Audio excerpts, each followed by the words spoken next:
Hello, great people. Welcome back to our channel. We're so excited to have you again. One of Buharist's foremost supporter in the Middle Belt have decided to stand with Governor Ortom in the case of anti-open grazing bill.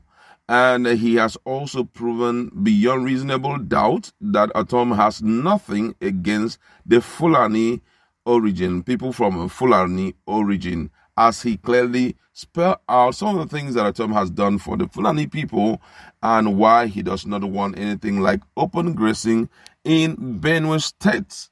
At the same time, one of Nigeria's senator and also a deputy Senate president in the person of Ike Madu have taken out time to tell the Southeasterners how Nnamdi Kanu will be salvaged from the situation he's currently finding himself. We're going to be looking at those two news in a jiffy. But before we continue, if you're not subscribed to our channel, kindly hit the red subscribe button and also the bell icon so that you can get notification anytime we publish our videos. All right, let's look at the news in detail.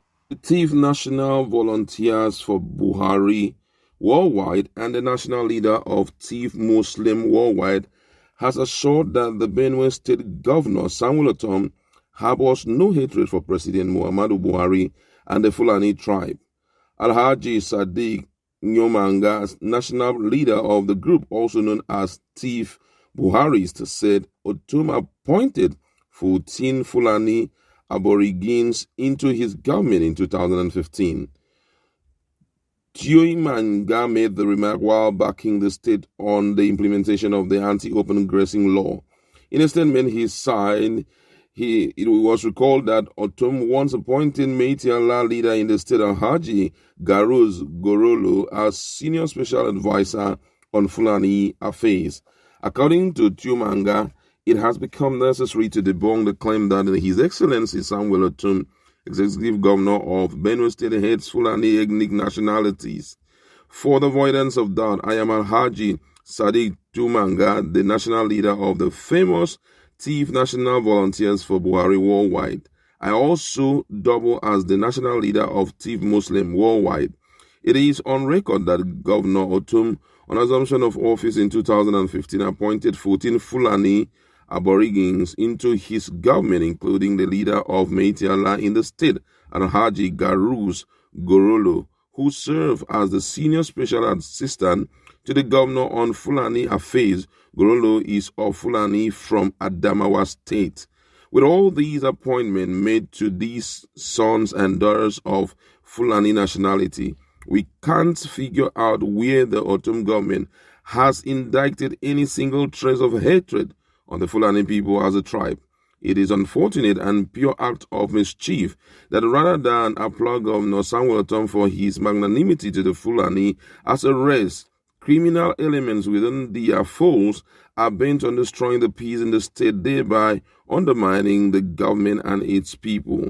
This is evident in their total disregard to the anti-open grazing law of the state, unprovoked attacks on farmers or farming communities in the state, and owing up to the killing in the media, including on national TV. They have therefore rendered hundreds of thousands displaced and are living in IDP camps. It is disheartening and sickening.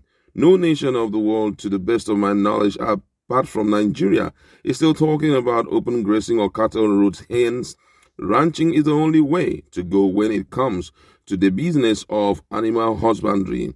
Let's not forget that the entire Benue society is behind the anti-open grazing law of the state for the purpose of stemming the tide of incessant Sh0ck farmers' crisis.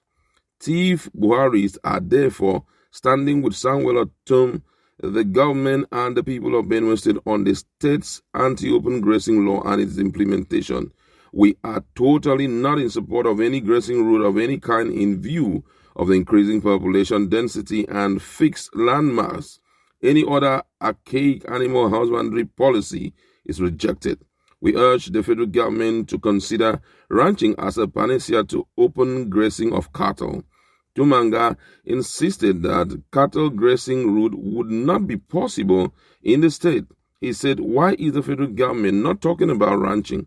Why are they suddenly insisting on going back to the impossible archaic cattle grazing routes? Let's not deceive ourselves. The cattle grazing route will not be possible in Benue for now. He called on Buhari to exempt Benue State from the grazing route policy of the federal government. According to him, he said, we are therefore calling on the federal government of President Muhammadu Buhari to kindly count Benue out of his grazing route policy and find a way of returning our farmers back to the ancestral land.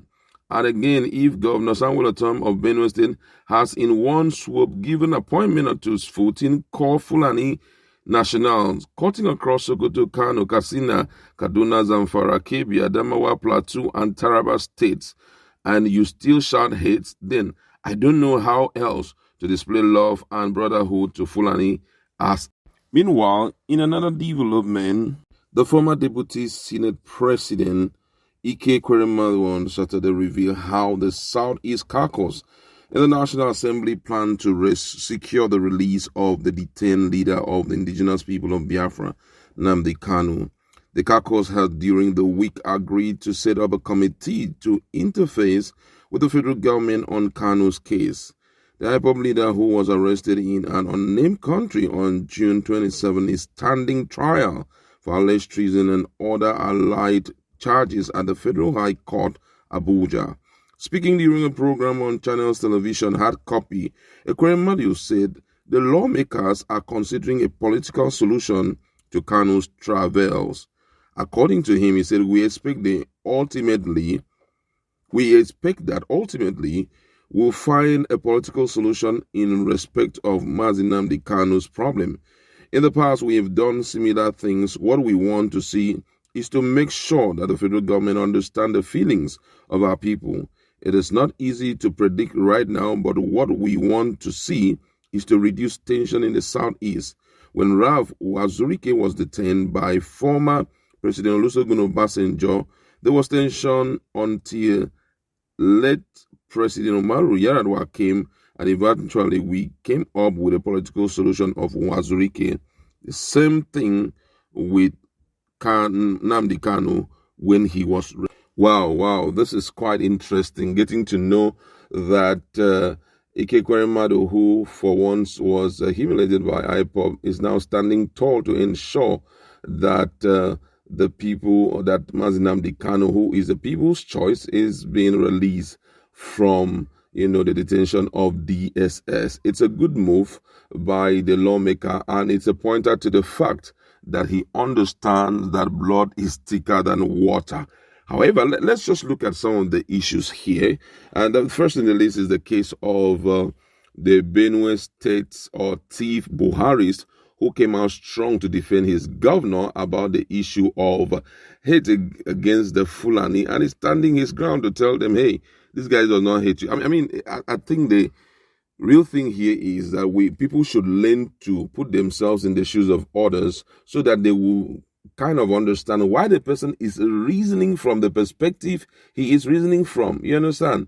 Because if anyone is really in need of peace, anything about, the cattle pastoralist, going and hitting the hinterlands and destroying people's farm, it should not even be tolerated. Because if you go into the nooks and crannies of the world and talk about the issue of cattle raying, that cake way of moving from one place to the other has long been abandoned. Nobody is really giving into it because it's considered to be old school. You understand? It's like trying to create black and white television again when we have smart televisions now. It clearly shows that you're driving the people backward. Apart from anything, looking at the extent of population explosion in Nigeria, nobody should be thinking about the issue of getting back grazing routes and all of that. What Buharis have said, it's a pointer to the fact that nobody actually hates a particular ethnic group. You can't just wake up and start hating people.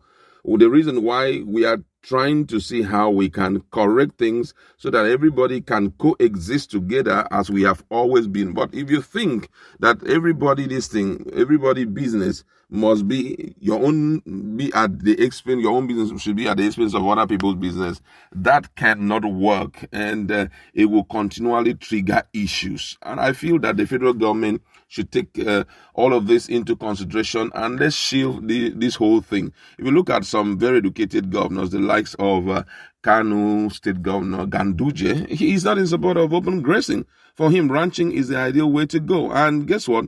If you go that way, automatically, it shows that you understand the people and you like to align yourself with the will of the people. The reason why, this guy's Meitiala is still standing strong with the issue of, open grazing is because the current government is supporting open grazing. But if they sit them down, give them full knowledge of why this must be a thing of the past and show them another way of living their life, even as cattle breeders or headers, you will be shocked how these guys will align and start living their life happily. Don't forget that this issue is not just about farmer, headers crisis. The issue of, cattle rustling will also be stopped. Because they are moving from one region to the other. Sometimes they get into a place where they don't even know those who are occupying that place, that they are, hungry people and they are hoodlums. Those guys will steal from them.